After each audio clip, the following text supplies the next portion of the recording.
La grâce et la paix vous sont données de la part de Dieu qui nous rassemble et de Jésus-Christ qui nous aime et nous conduit. Père, tu nous accordes ton Saint-Esprit. Par lui, tu illumines nos cœurs. Que ce culte soit le témoignage de ton amour et du salut que tu nous donnes. Amen. Et je vous invite à chanter de la page 238, le 2109, les strophes 1 et 2.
Le Seigneur est roi, que la terre entière s'émerveille, que tous les peuples lointains se réjouissent. Un sombre nuage l'environne. Justice et droit, voilà les bases de son règne. Un feu le précède, qui consume ses ennemis de tous côtés. Ses éclairs illuminent le monde, la terre les voit et frémit. Les montagnes fondent comme la cire à l'approche du Seigneur de toute la terre. Le ciel proclame sa loyauté et tous les peuples contemplent sa glorieuse présence. Honte à tous les adorateurs d'idoles, à ceux qui sont fiers de ses nullités. Tous les dieux rendent hommage au Seigneur. On l'apprend à Sion et on s'en réjouit. Les villes de Juda s'émerveillent des décisions que tu as prises, Seigneur. Car c'est toi, Seigneur, qui es le Dieu très haut sur toute la terre, bien au-dessus des dieux. Vous qui aimez le Seigneur, détestez le mal. Le Seigneur protège la vie de ses fidèles, il les délivre des méchants. Une lumière se lève pour les fidèles, il y a de la joie pour tous les cœurs droits. Vous, les fidèles, réjouissez-vous à cause du Seigneur et louez-le en rappelant qu'il est Dieu. Et nous chantons le cantique de la page 602, les strophes 1, 3 et 4. 602, 1, 3 et 4. 41-29.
Humilions-nous devant le Seigneur.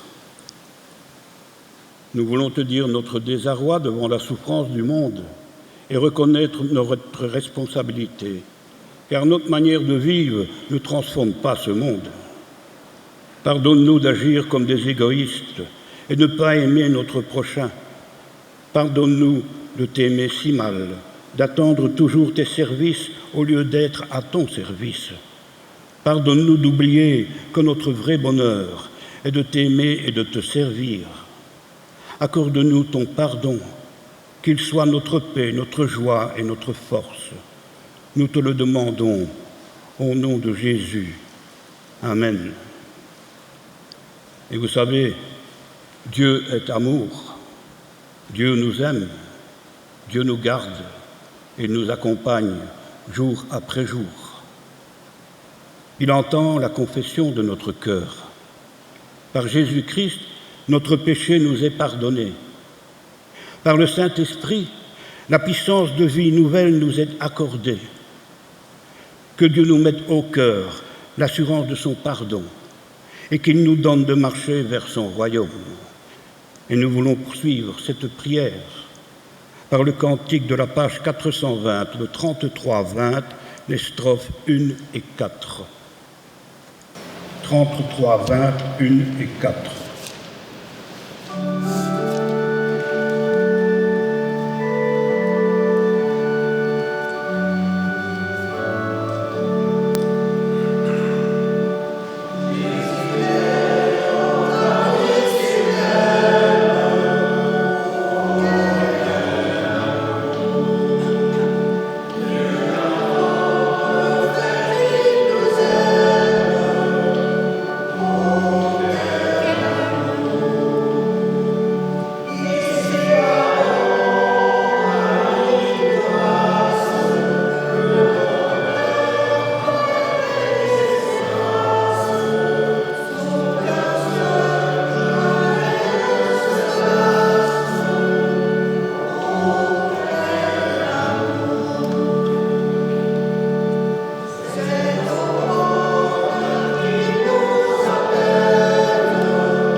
Nous aurons maintenant la confession de foi. Levons-nous pour la confession de foi. Je crois en Dieu le Père. Chaque matin, il fait lever un nouveau jour. C'est une richesse inattendue offerte à tous ceux qui cherchent et espèrent en lui. Je crois en Jésus-Christ, le Fils. Il interpelle les croyants là où ils se trouvent et leur propose de devenir avec lui les rassembleurs de leurs frères. Je crois en l'Esprit Saint, c'est un souffle qui nous désarme. Il confie à chacun une mission dans l'Église. Je crois que l'Église est un lieu de partage et de communion pour tous ceux qui entendent l'appel du Seigneur et y répondent dans leur vie concrète. Nous chantons maintenant au cantique 875, page 875, les strophes 1 et 2. Allumez la lumière.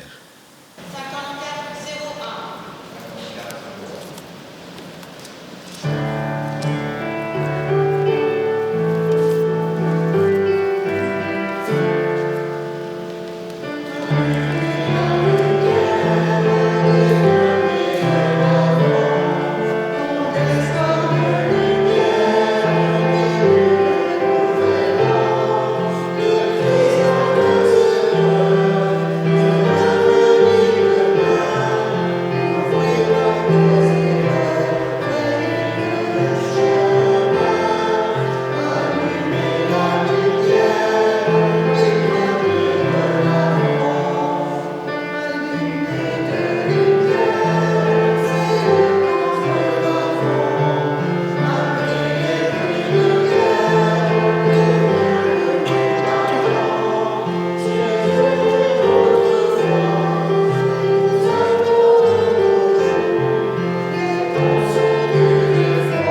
Prions.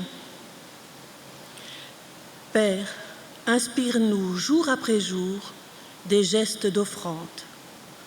Que celle-ci soit un signe de notre engagement à ton service.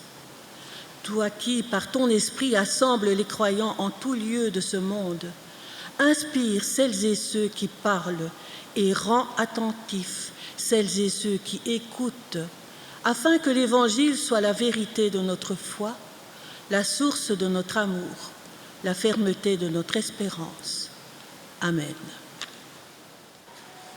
La méditation que je vais vous lire est une méditation du pasteur Aldo Benini, une méditation qu'il a faite le 30 novembre 2020 et qui nous a autorisés à reproduire. Chers frères, chères sœurs, en la foi et en l'humanité, en chemin avec le Nazaréen et d'un autre chemin, chers vous tous qui aspirez à un monde meilleur. De l'Évangile de Jean, quelques versets.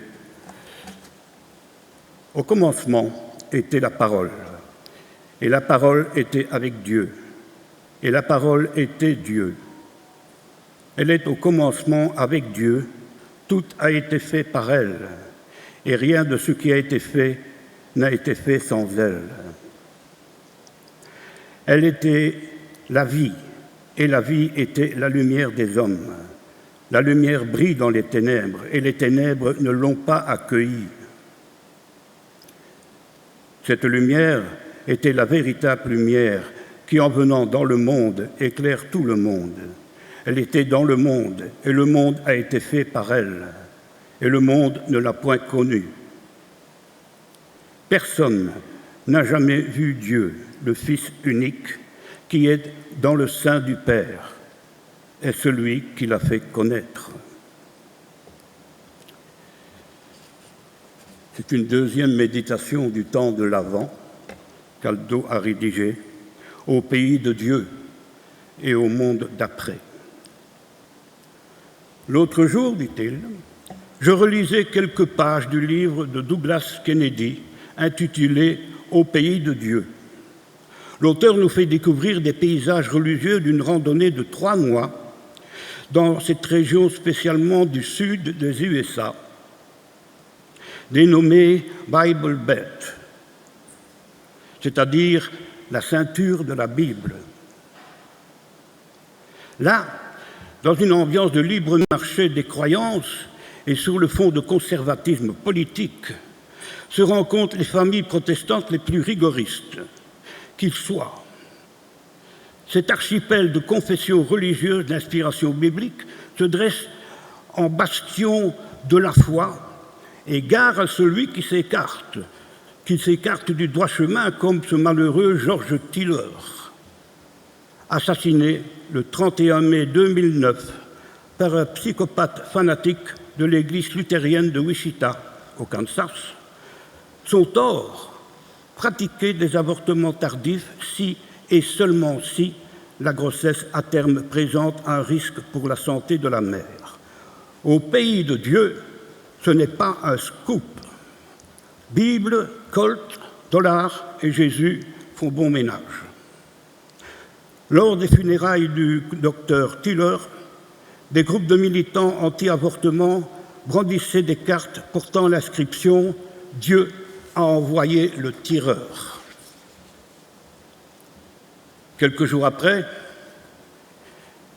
j'apprenais que Dieu venait de mourir. Misère, me suis-je dit, que deviendra son pays? Et puis après cette pandémie, si Dieu lui-même est mort, que va-t-on devenir? Fini les rêves d'immortalité et de vie éternelle. L'au-delà implose, nous voilà au bord du néant. Je visualisais mentalement l'horreur de cette insoutenable catastrophe quand j'entendis à la radio la suite du faire-part du décès de Dieu. Ce n'était pas le Dieu du pays de Dieu, mais un autre, le Dieu du stade, Diego Maradona, footballeur hyper doué, bourré de cocaïne à 16 heures, mort le 25 novembre à Buenos Aires en Argentine. Le lendemain de sa mort, on lisait sur le net, sur Internet, « Dieu est mort, le diable aussi ». Il n'est pas rare, dans les mythologies anciennes, de voir les dieux et les démons mourir. La plupart naissent, meurent et renaissent en fonction des saisons. Certaines saisons, plus que d'autres, sont propices aux naissances divines. Des saisons où l'humain se sent lui-même renaître. Renaître malgré l'automne en hiver. Renaître en scrutant le ciel et s'apercevoir que progressivement, les nuits deviennent de plus en plus courtes. C'est vers cela que nous dirige le temps de l'Avent, vers le dépassement du solstice d'hiver, et donc vers plus de jour, plus de lumière, vers une renaissance à la lumière, et à cette lumière qui n'est pas d'abord météorologique, mais originelle, aux origines de la création, du bruissement d'une vie de protéiforme et évolutive, au vagissement d'une humanité en construction elle-même. Une lumière qui est parole, écrira Jean dans le prologue de son évangile. Parole de vie, pour faire vivre, pour donner à vivre, pour bâtir de la vie. Lumière que nous accueillons en Jésus-Christ. L'Avent, c'est aussi cela, préparer à accueillir le Christ Dieu. Dieu, lumière pour l'humanité, une lumière portant en elle la vérité de Dieu et de l'humain, la vérité de Dieu sur Dieu et sur l'humain autant que la vérité de l'humain sur lui-même, rejoignant ainsi le questionnement peut-être le plus vieux du monde. Qui sommes-nous? Qui suis-je? Pourquoi? Que faire et qu'être? Toutes les philosophies et religions esquissent des réponses qui, selon les adeptes, sont définitives, salutaires et revigorantes. Les textes bibliques y apportent leurs contributions qui, selon les confessions, recèlent d'inébranlables vérités et ouvrent les portes de l'éternité. Quand Jean écrit son livre vers la fin du 1er siècle de notre ère, la ceinture de la Bible n'existe pas, parce que la Bible telle que nous la connaissons n'existe pas encore. Elle est en formation. Il y a par contre une solide transmission orale, reposant sur la proclamation de la résurrection du Christ. Elle donne tout son éclat, tout en lumière et lumière féconde, comme celle éclairant le monde à ses origines, aux paroles d'un prophète de Galilée, Jésus de Nazareth. Aussi, recevoir les paroles du ressuscité revient à recevoir Dieu dans sa parole créatrice. Parole créant et recréant le monde, la vie, l'humain et tous les êtres vivants. Pas de ceinture de la Bible en ce temps-là, tant mieux. Dieu et son Christ n'étaient pas encore confisqués par l'une ou l'autre catégorie religieusement correcte, claquemurés par les principes d'une morale aveugle et emprisonnés dans les geôles du dogme. Ils étaient tous et avec tous. Ils n'étaient pas d'un pays, mais de tous les pays. Le monde en son entier était son pays, un monde tant aimé. Et si l'Avent nous redisait cette bonne nouvelle, cet évangile, d'un amour divin, éclairant le monde, faisant de la terre de sa demeure, pourrait être tous en tous. Si l'Avent était une invitation à laisser agir en nous et à travers nous l'amour de Dieu pour le monde, pour tout le monde, si l'Avent faisait dégrafer le corset biblique, manipulé de telle manière qu'il étouffe la vie au lieu de lui donner de la respiration, peut-être que les contrefaçons de Dieu n'auraient plus le vent en poupe, malgré les simulacres de religion experts en décervelage des masses, avec leurs fidèles fanatisés, pantins des lobbies d'un certain sport à grande échelle, et lui-même marionnette d'un grand capital, lequel, quoi qu'on en dise, est loin d'être mort. Peut-être viendrons-nous à ce qui fait la force et la beauté de la nativité. La seule chose essentielle, la venue au monde d'un petit homme et de femme avec lequel tout recommence toujours, qu'il naisse à Bethléem ou ailleurs. Tout recommence comme la vie reprenant le dessous, comme une lumière brillant dans les ténèbres. Divine perspective, direz-vous, sagesse d'un nouveau monde. Le monde d'après, pourquoi pas? Amen.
C'est le moment de la prière d'offrande.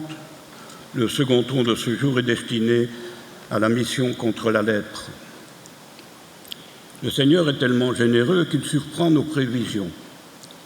Que notre offrande s'inspire à son tour de cette générosité. Prions le Seigneur. Voici, Seigneur, l'offrande d'une part de nos biens, et à travers elle, l'offrande de toute notre vie.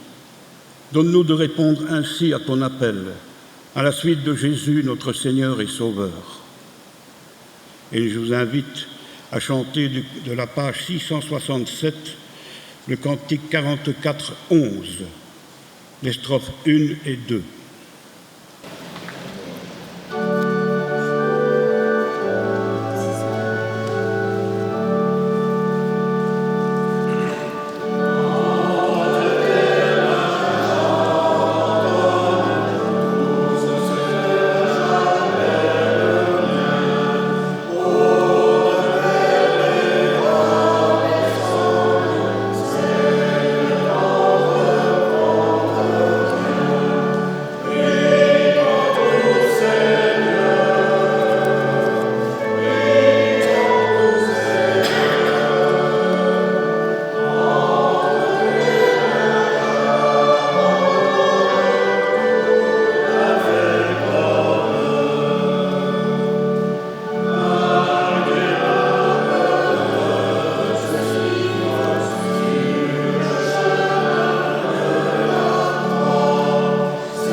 Que la paix du Seigneur soit avec vous. La rencontre avec le Christ fait naître et soutient notre foi. Il est présent au cœur de chaque journée de notre vie. Merci Seigneur. Nous sommes confrontés aux défis sans cesse nouveaux de notre société. Nous sommes conscients de nos limites et nous nous émerveillons de la confiance que tu nous fais, de l'exemple que tu nous donnes en Jésus-Christ. Nous savons pouvoir compter sur lui et affronter les défis de nos vies et donc travailler avec lui à la venue de ton règne. Il suffit d'un grain de foi pour ébranler ce qui nous ébranle et pour déraciner les préjugés qui nous entravent. Nous savons en qui nous avons mis notre confiance. Nous avons la certitude qu'il nous gardera fidèles et nous comblera au jour de son avènement. C'est pourquoi, en communion avec tous ceux et toutes celles qui peinent au service de ton royaume, en union avec toutes celles et tous ceux qui partagent déjà les fruits de la victoire de Jésus, Père, nous t'acclamons. Prenons le cantique 500, les strophes 1 et 2, le 3603. Nous chanterons pour toi, Seigneur.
Le soir venu, Jésus se mit à table avec les 12. Pendant le repas, il prit du pain, et après avoir rendu grâce, il le rompit et le leur donna en disant « Prenez, mangez, ceci est mon corps. » Ayant aussi pris la coupe et rendu grâce, il la leur donna en disant « Buvez-en tous, car ceci est mon sang, le sang de l'alliance qui est répandu pour la multitude, pour le pardon des péchés. Je vous l'ai dit, désormais, je ne boirai plus de ce fruit de la vigne, jusqu'au jour où je le boirai de nouveau avec vous dans le royaume de mon Père. » Prions. Merci Seigneur pour les espoirs que tu fais naître en nos cœurs. Merci pour les lendemains nouveaux que tu nous fais pressentir. Merci de transformer nos chaos en harmonie et nos ténèbres en lumière. Quand nous allons perdre espoir, tu nous fais entrevoir des possibilités nouvelles. Quand nous sommes dans l'impasse, tu nous crées des issues. Que l'Esprit de Jésus éclaire notre regard et nous donne de reconnaître en ce pain et en ce vin le signe et le gage de ton alliance.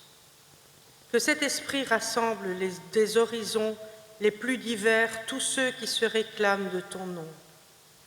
Ainsi, dans la diversité de toutes les familles de l'Église, nous pourrons célébrer les richesses de communion dont Jésus est la source jaillissante. C'est le Seigneur qui a dressé la table. C'est le Seigneur qui vous appelle. Venez, car tout est prêt. Venez.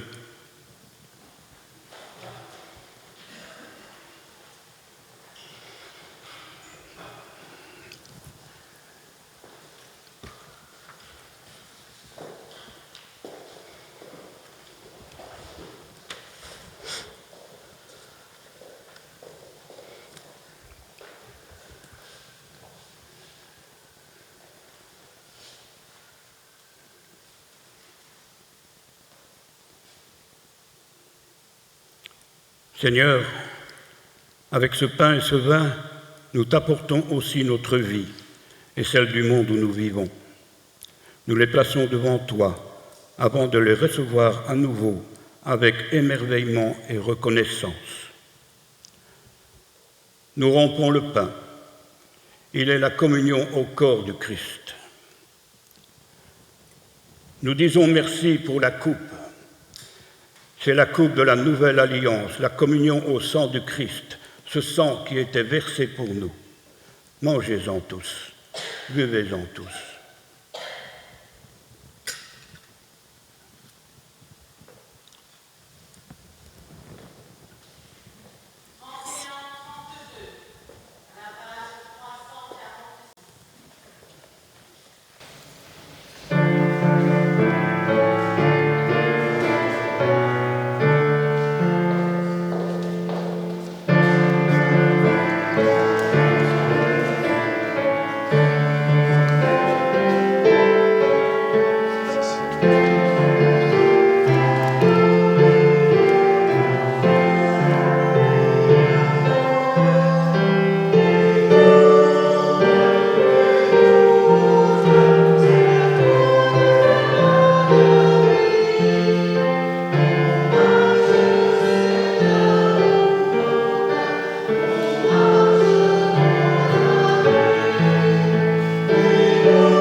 Seigneur, toi qui aimes le plus petit d'entre tes frères, nous pensons devant toi aux pauvres, à ceux qui ne trouvent pas de travail, à ceux qui se débattent dans des tracasseries administratives, aux victimes de l'injustice, à ceux qui se battent pour leur santé, à ceux qui sont en proie au deuil. Seigneur, nous te prions pour ceux qui nous sont confiés, pour que nous soyons source de vie pour eux, comme de dignes frères et sœurs de ton Fils. Père, merci pour tout ce qu'il y a de beau dans notre vie, pour ceux qui nous aiment, pour la beauté de ce monde, pour la joie qui nous habite, pour l'avenir que tu ouvres devant nous, et unis dans une même foi, dans la même consécration à ton service, dans la communion de l'Église universelle, nos cœurs élèvent vers toi la prière que le Christ nous a confiée. Notre Père qui es aux cieux, que ton nom soit sanctifié, que ton règne vienne, que ta volonté soit faite sur la terre comme au ciel. Donne-nous aujourd'hui notre pain de ce jour. Pardonne-nous nos offenses, comme nous pardonnons aussi à ceux qui nous ont offensés. Ne nous mets pas à la tentation, mais délivre-nous du mal, car c'est à toi qu'appartiennent le règne, la puissance et la gloire, pour les siècles des siècles. Amen. Allez avec la force que le Seigneur nous a donnée. Allez.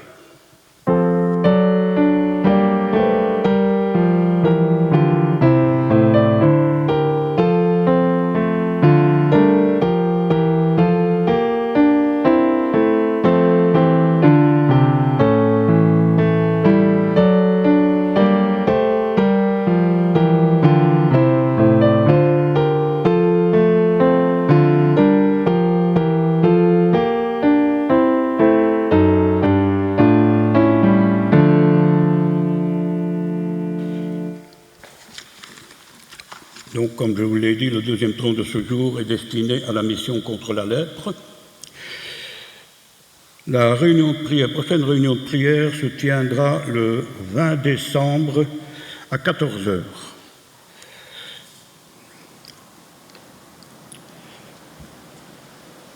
La veillée de l'an 9, je vais passer la parole à Annick.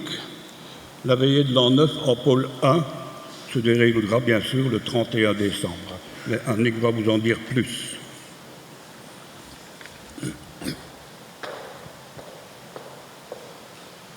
Donc cette année, comme l'année dernière, le pôle 1 a décidé de faire, si vous voulez, le réveillon de la Saint-Sylvestre. Elle aura lieu donc le 31 décembre à 18 h. Vous verrez dans la salle annexe, il y a une très très belle affiche avec indiquant évidemment les menus et indiquant tous les renseignements, c'est-à-dire le prix qui est de 45 € par personne adulte. Et si on prend le choix du foie gras, il y aura 4 € en plus. Pour les enfants, c'est 25 €. Voilà, enfin, tous les renseignements et le compte sur lequel on doit payer, si vous voulez, puisque en fait, la réservation sera actée à partir du moment où la personne, c'est-à-dire Jocelyne Autoire, aura reçu le paiement. Tout est bien indiqué dans la salle annexe, il y a un petit folder. Ne tardez pas à vous inscrire parce que, évidemment, malheureusement, en fonction des contraintes des sapeurs-pompiers, etc., on ne peut pas prendre plus de personnes dans la salle que... Donc, ça va être limité, quoi. Donc, inscrivez-vous le plus vite possible si tel est votre sentiment, si vous avez envie de venir avec nous. Place, hein. Oui, il y a de la place. Voilà, merci.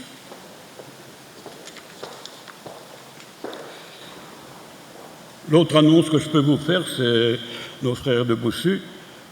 Leur repas au profit des OP la semaine prochaine.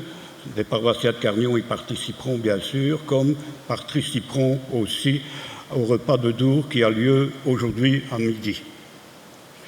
Je crois que j'en ai fini et je vous renvoie à toutes les affiches qui sont un peu partout, dans le porche, dans l'arrière et dans la salle, et même quelquefois sur les vitres de la maison, d'un côté ou de l'autre.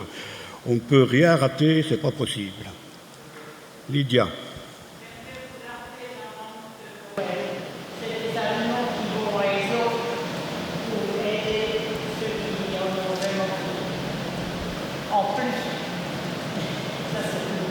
Il y a encore des bouches qui en mesquine. Le jour international, c'est le 10 décembre. Celui qui veut mettre une bouche à la fenêtre ou à la porte, c'est le signe pour soutien la lutte. On peut aller aussi. Voilà. Les fiches de l'équipe au pied de service. Levons-nous pour recevoir l'exhortation et la bénédiction du Seigneur.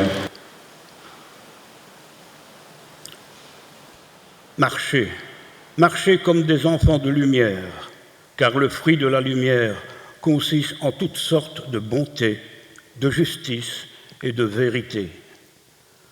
Que la grâce du Seigneur Jésus-Christ, l'amour de Dieu et la communion du Saint-Esprit soient avec nous tous. Allons dans la paix du Seigneur. Amen.